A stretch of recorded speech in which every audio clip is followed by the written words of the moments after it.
नमस्कार दोस्तों, स्वागत है आपका हमारे YouTube चैनल पर। दोस्तों, कई बार हम मेहनत तो बहुत करते हैं, लेकिन हमारी मेहनत सफल नहीं हो पाती।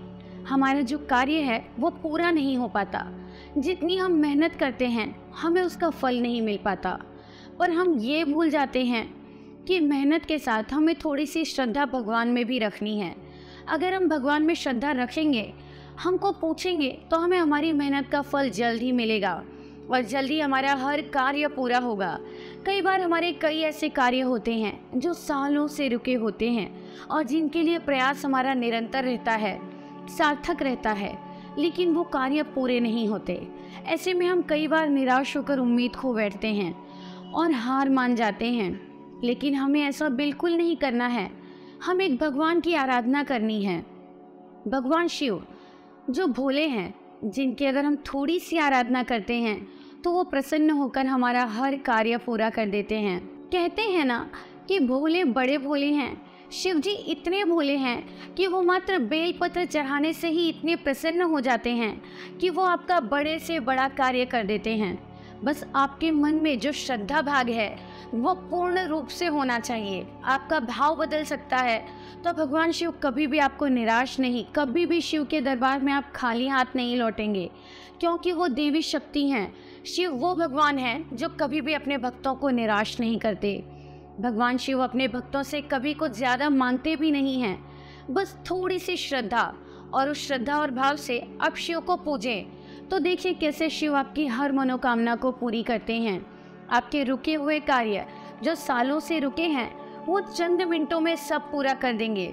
आज मैं आपके लिए एक ऐसी विधि लेकर आई हूँ जो आप अपनाते हैं तो आपका कार्य 100% हो ही जाएगा। ना होने की कोई संभावना नहीं है अगर आप सही तरीके से करते हैं। और करना कुछ नहीं है, बस आपको श्रद्धा भाव से शिव को पूजना है। कैसे? आइए मैं आपको बताती हूँ। यह तो सभी जानते हैं कि सोमवार का दिन शिव का प्रिय है, तो सोमवार के दिन स्नान करके सच्चे मन से, सच्चे भाव से आपको शिव मंदिर जाना है। आपके आसपास कोई भी शिव मंदिर हो, आप उस मंदिर में जाइए और आपके पास अगर बेलपत्र है तो अपनी शुरू की 3 उंगलियों पर बेलपत्र को रखें और उसको शिव जी को चढ़ा दें। अगर आपके पास बेलपत्र नहीं है तो चंदन, अश्वगंधा इत्यादि को अपनी 3 उंगलियों पर लगाएं और शिव जी के ऊपर चढ़ा दें और इस मंत्र का सही तरीके से उच्चारण करें और बचे हुए को अपने आप माथे पर लगा लेना है। फिर देखिए कि आपका कार्य कैसे पूरा नहीं होता।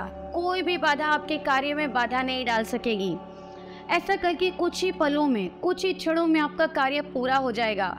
आपको किसी और की आवश्यकता नहीं होगी और कार्य को रोकने के लिए आपको कहीं और जाना नहीं पड़ेगा। ये इतने भोले हैं कि बस इतने से ही मान जाएंगे और आपका हर कार्य सही तरीके से कर देंगे। वो कहते हैं ना, हम भक्ति तो करते हैं लेकिन हमें भक्ति का फल नहीं मिलता। तो दोस्तों, भक्ति भी सही तरीके से करना बहुत ज़रूरी है। अगर भक्ति को सही तरीके से ना किया जाए तो वो भक्ति व्यर्थ हो जाती है। दोस्तों, ये जो मंत्र है ये आपको स्क्रीन पर दिए गए नंबर पर गुरुजी को फ़ोन कर राशि और ग्रह के हिसाब से प्राप्त करना है। क्योंकि सबकी राशि अलग होती है तो उनके राशि और ग्रह के हिसाब से मंत्र भी अलग अलग होते हैं। तो बिना समय बर्बाद किए मंत्र प्राप्त करें और अपने आप को खुशहाल बनाएं। और भी कोई अगर आपको समस्या है तो आप गुरुजी से अपनी समस्या का समाधान प्राप्त कर सकते हैं, क्योंकि ऐसा कोई भी समस्या नहीं है जिसका समाधान गुरुजी के पास ना हो। जय माता दी।